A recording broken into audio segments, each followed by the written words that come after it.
నిన్నటి రోజు ఏదైతే నాదెండ్ల మనోహర్ గారు పార్టీ ఆఫీస్ సాక్షిగా మీడియా ముఖంగా 680,00,00,000 ప్రభుత్వ సలహాదారులకి అయ్యే ఖర్చని చెప్పారు.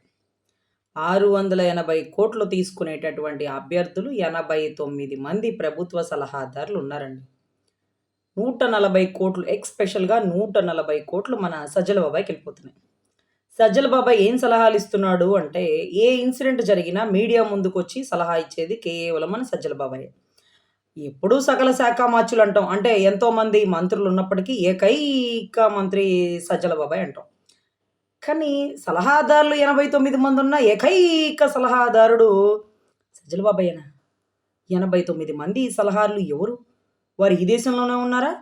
మన పంచ్ ప్రభాకర్ లాంటి వారికి కూడా సలహాదారు పోస్ట్ ఏమన్నా ఇచ్చినారా? ఎందుకంటే పక్క దేశంలో ఉండి కూడా భారతదేశంకి సంబంధించి ఎస్పెషల్లీ ఆంధ్ర రాష్ట్రానికి సంబంధించి ప్రముఖంగా వైసీపీకి సంబంధించి సలహాలు ఇస్తున్నటువంటి వ్యక్తి, వారి బాగుకు సలహాలు ఇస్తున్నటువంటి వ్యక్తి పంచ్ ప్రభాకర్ కూడా ఒక సలహాదారుడేమో.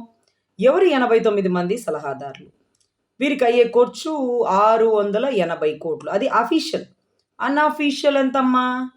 రాజధాని రైతుల మీద కేసులు వేసి దాన్ని వాదించడానికి తెచ్చినటువంటి ముకుల్ రోహిత్ గారికి 5,00,00,000 అఫీషియల్. అన్‌అఫీషియల్ ఎంతమ్మా?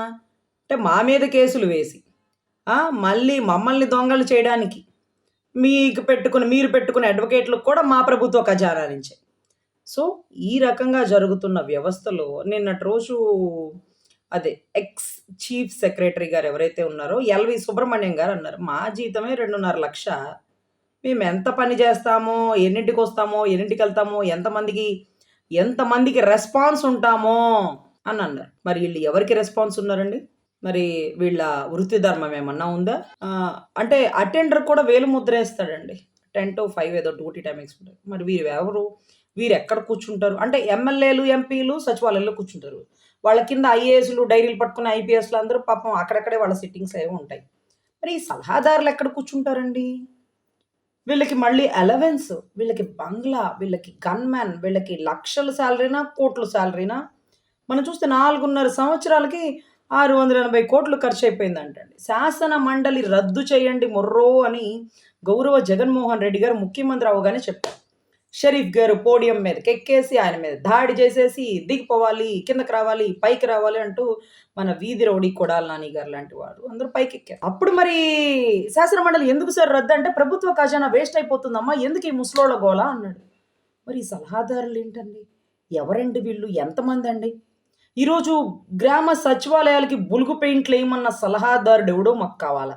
ఎందుకంటే ఆ పనికిమాలిన సలహా ఇవ్వడం వల్ల కొన్ని కోట్లు నష్టం వచ్చింది. ఏది బులుగు పెయింట్లు వేయడానికి ఒక ఖర్చు, దాన్ని తీయడానికి ఒక ఖర్చు, తిరిగి మళ్ళీ వైట్ పెయింట్లు వేయడానికి ఒక ఖర్చు. ఇన్ని ఖర్చులు, కోట్లు. ఇన్ని కోట్లనమాట.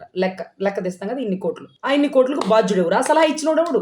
వీటన్నిటికంటే మించి జీవో నంబర్ 1 బ్రిటిష్ వారు సైతం తీసుకురాలేనటువంటి గొప్ప జీవో. ప్రతిపక్ష నాయకులు దగ్గర మైక్ ఉండకూడదు. ప్రతిపక్ష నాయకులు స్టేజ్ కట్టుకోకూడదు. ప్రతిపక్ష నాయకుడు కొడుకు స్టూల్ ఎక్కి మాట్లాడినా గానీ మైక్ ఆపేసి కింద పడేసి అరెస్టులు చేసేయడం పరమం. వారాహి రోడ్డు మీద తిరగకూడదు. యువగళం బయటికి రాకూడదు. ప్రజాక్షేత్రంలో బాబుగారు ఉండకూడదు. ఇవన్నీ వాళ్ళకి. మరి వీరు మాత్రం బస్సు యాత్ర, రైలు యాత్ర ఏదో వీళ్ళిష్టం వచ్చినట్టు. ఎందుకంటే దీంట్లో మనకి వీరగంధ లక్ష్మీపార్వతి గారు గుర్తొస్తారండి మధ్య మధ్యలో. ఈవిడ కూడా పోస్ట్ ఇచ్చారండి బాబు. ఈవిడికి ఎంత సాలరీనో ఇక్కడేనంట హౌస్ కూడా ఎక్కడో మన ఎన్టీఆర్ అదేంటది నాగార్జున యూనివర్సిటీ దగ్గరలో ఎక్కడో బంగ్లా కూడా ఇస్తారు. అక్కడే ఉంటది. పాపం డానీ జీతం పడుతది. నా బాబు లాంటి వాడు జగన్ అంది. అమ్మ బాబులకే బాబు లాంటి వాడు పవన్ కళ్యాణ్ గారు గుర్తుపెట్టుకో. నా బాబు లాంటి వాడు జగన్ అన్నావు కదా! అమ్మ జగన్ గారికి తండ్రి లేడు, తల్లుందండి. పాపం తల్లుంది ఆవిడ తెలంగాణలో కూర్చున్నారు. ఒంటరిగా భయపడతా ఉన్నారు గానీ, బిడ్డ మీద ప్రేమ అయితే ఉందమ్మా. బిడ్డకి ప్రేమ లేకపోయినా తల్లికి బిడ్డ మీద ప్రేమ ఉంటది కదా తల్లి. అంటే నీలాంటి తల్లులు, అంటే వీరగంధం సుబ్బారావు గారికి పుట్టిన కొడుకుని వదిలేసినటువంటి నీలాంటి తల్లులు ఉండరమ్మా. పక్క రాష్ట్రంలో ఉన్న బిడ్డ మీద ఎంత ఆప్యాయత ఉందో పాపం. మొన్నటి రోజు రిసెప్షన్‌కో అదేంటిది ఎంగేజ్‌మెంట్‌కెళ్ళినప్పుడు తల్లి ప్రేమగా హక్కును తీర్చుకుంటే పాపం ఆయనకున్న టైం తక్కువ. గెస్ట్ రోల్ అనమాట. బొకే ఇచ్చేవాడు కూడా 10 నిమిషాలు ఉంటాడు. ఫోటో తీసుకొని మంచి చెడులు మాట్లాడుకొని పెళ్ళెప్పుడు అనుకుంటున్నారు? ఏ మండపం అనుకుంటున్నారు? ఎక్కడ అనుకుంటున్నారు? ఏంటని అడుగుతారు. మనోడు అంత టైం కూడా లేదండి. వచ్చాడా? ఎళ్ళాడా? అదేదో వచ్చిందా? బుల్లెట్ దిగిందా? లేదా? అన్నట్టుగా. ఆ పరిస్థితి నెలకొంది. సో, ఇటువంటి పరిస్థితుల్లో లక్ష్మీ పార్వతి గారికి ఒక పోస్టు, ఆలీ గారికండి. ఆలీ గారి పోస్ట్ ఏంటో తెలుసా అండి? మీడియా ఎలక్ట్రానిక్ మీడియా అడ్వైజర్ అంట. మరి ఏం అడ్వైజులు ఇచ్చాడో మాకైతే తెలీదు. అంటే కేవలం పవన్ కళ్యాణ్ గారికి దగ్గర ఉండే వ్యక్తులను దూరం చేసి ఒక పోస్ట్ ఇవ్వడం. టీడీపీకి దగ్గర అనాలా, దూరం అనాలా అసలు నిజంగా వడ్డాణాలకి, అరవంకులకి ఎమ్మెల్యే పోస్టులు ఇచ్చేసినటువంటి దారిద్ర్యాలు. నిజంగా చంద్రబాబు గారు ఆ టయానికి ఆ పార్టీని పైకెత్తుకోకపోతే కాంగ్రెస్ పార్టీలో విలీనం చేసేసిది. అసలు నందమూరి వారికి ఒక వారసుడిని కనిచ్చి వాళ్ళకే రాజకీయం చేద్దామని చూసింది. పాపం అది వర్కౌట్ అవ్వలేదండి పాపం. లేకపోతే ఆవిడ వంతు ప్రయత్నం ఆవిడైతే చేసిందండి. సో, ఇలాంటి వాళ్ళకి పోస్టులు ఇచ్చి, పెంచి పోస్టులు ఇస్తున్నటువంటి గౌరవ ముఖ్యమంత్రి వర్యులు ఈ 680 కోట్లకి లెక్క ఎవరు చెప్తారు?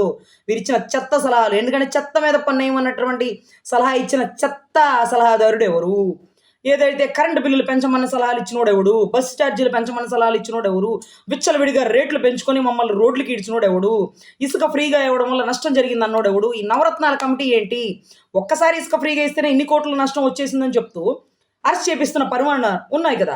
మరి ఏమ్మా నవరత్నాలంటే 9 రత్నాలు కదా! 9 రత్నాలు, 9 మంది కేసులు, 9 మంది అరెస్టులు ఇవన్నీ కూడా జరగాలి కదా! ఒక్కటి ఇసుకిస్తేనే నష్టం వచ్చిందంటే 9 ఇస్తున్నావు నువ్వు ఫ్రీగా.